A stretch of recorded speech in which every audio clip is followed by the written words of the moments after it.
Have you ever felt like you're stuck in a loop where you keep making choices that you don't want to make and you keep getting outcomes and consequences that you don't want to get, such as your eating habits, your spending habits, your exercising habits, your time habits, spending time binging Netflix when you wish you were writing your own book or writing your own show? I'm going to show you why that happens. It's actually very simple and a lot of people don't realize it. It's called the logic loop. There's three things when determining what outcome or consequence is going to occur.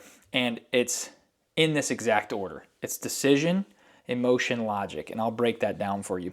So you start with one of those. You start in one of those positions, but it's always in that order. Meaning if you start by making a decision, the next thing that follows is an emotion, and then after the emotion is logic. If you start by emotion, the next thing that follows is logic, and then the next thing that follows that is decision. And if you start with logic, the next thing that follows that is decision, and the next thing that follows that is emotion. So it's a circle, and you can't go counterclockwise, you have to go clockwise. So if you imagine on a clock, on a circle, you've got decision, emotion, logic. Decision, emotion, logic. Decision, emotion, logic. And you can start at any point, but you can't go backwards. You can't go emotion, decision, logic. You can't go logic, emotion, decision. It's always in the order. So wherever you start, the next thing is going to occur in a clockwise order, if that makes sense. Hopefully that, I wish I could have drawn it, but I did my best to draw it in the air. So with that said, let's turn it into an example that makes a lot of sense. So the example that I like to use is, say you're hungry and your friend asks you to go out to a fast food restaurant, Chick-fil-A, and you haven't pre-made any decisions. So you get there and you're in an emotional state because you're very hungry. That's a very high, intense emotional state. You're hungry, you get there, and you go, well, I am hungry and haven't eaten all day, so, logically, right? So you started with an emotion of hunger. Then you justify it with logic. Logically, I need to eat something. I'm here at Chick-fil-A. Might as well get a big meal with a large fry, dipping sauces, etc. Because you're in an emotional state, so you're wanting to satisfy that craving, and you're using logic to justify why you can do it. You're hungry. I have to eat anyway, right?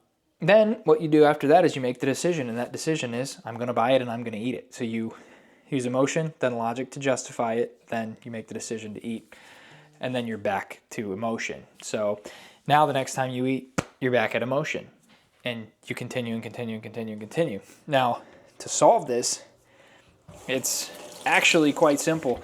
You just have to back up one. You have to get yourself in a place where you start with a decision. Now, your decision would be, if this is your goal and you want to eat healthier, your decision would be, if my friend invites me somewhere, if anyone invites me anywhere, I've pre-decided that today I'm only eating these types of foods. I am not going to go super carb heavy, not going to go super fat and sugar heavy. I'm only eating these types of foods. I can still eat something that tastes good, but I'm going to get the grilled chicken at Chick-fil-A with a salad. That's going to be my meal. So that is a decision. So then when you get to the phase when you go to the restaurant, you've actually already made the decision. So you already know exactly what you're going to order. There's no emotion involved.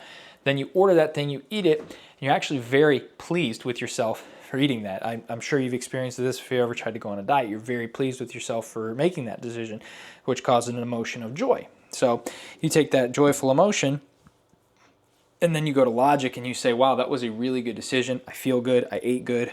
I did what I wanted to do. And you logically justify that decision because the emotion was what you wanted. So then you're back to decision. So the next time you go to eat, you're going to make a decision again because that's the part of the loop that you're in.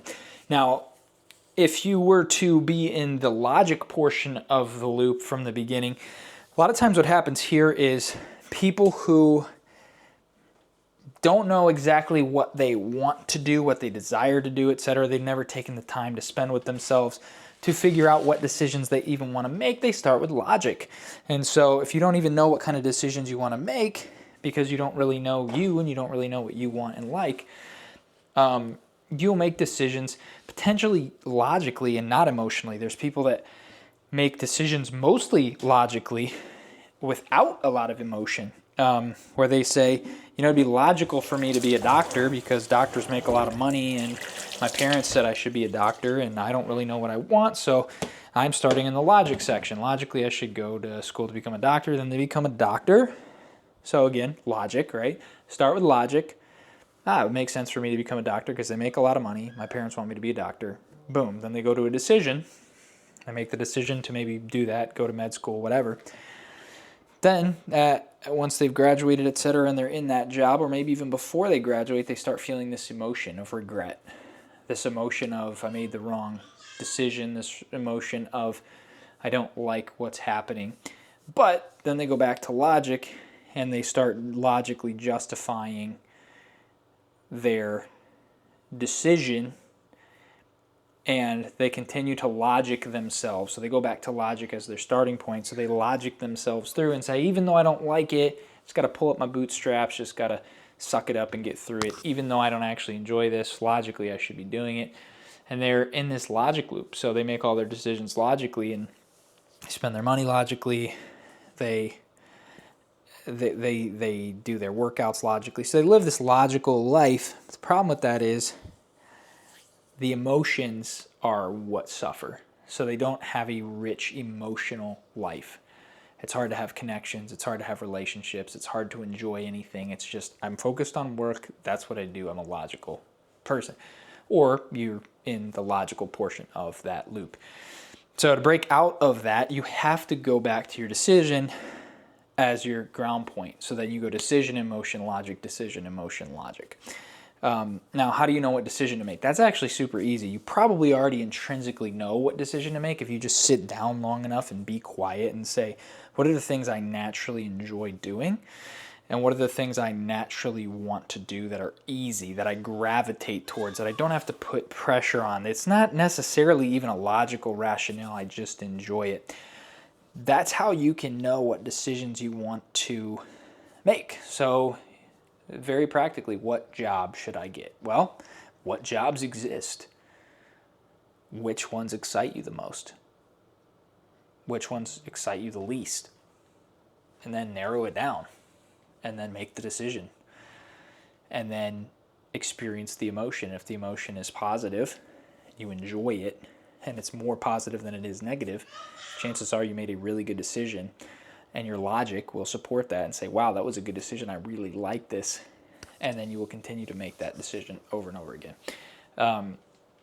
And vice versa. If you make a bad decision, that's the cool thing about it. It's scientific. If you make a bad decision, you won't like it. You'll have a bad emotion, and then your logic will tell you not to make that decision again. So that's why starting with the decision is always great, because once you get to the logic phase, it'll tell you if it was good or bad, and then you can make a different decision and keep testing it until you get to the decision that you actually want to make. You'll experience the emotion you want to feel, and you'll logically like it and continue to make that decision, and you'll start getting the outcome that you desire. So that's the logic loop. If you're stuck in emotion or logic and want to actually have control over your life and make your own decisions for your own reasons, that's all you got to do. Start trying it today and see where you are in even a week. I guarantee it'll probably change your life in a faster way than you ever thought possible. Talk to you soon.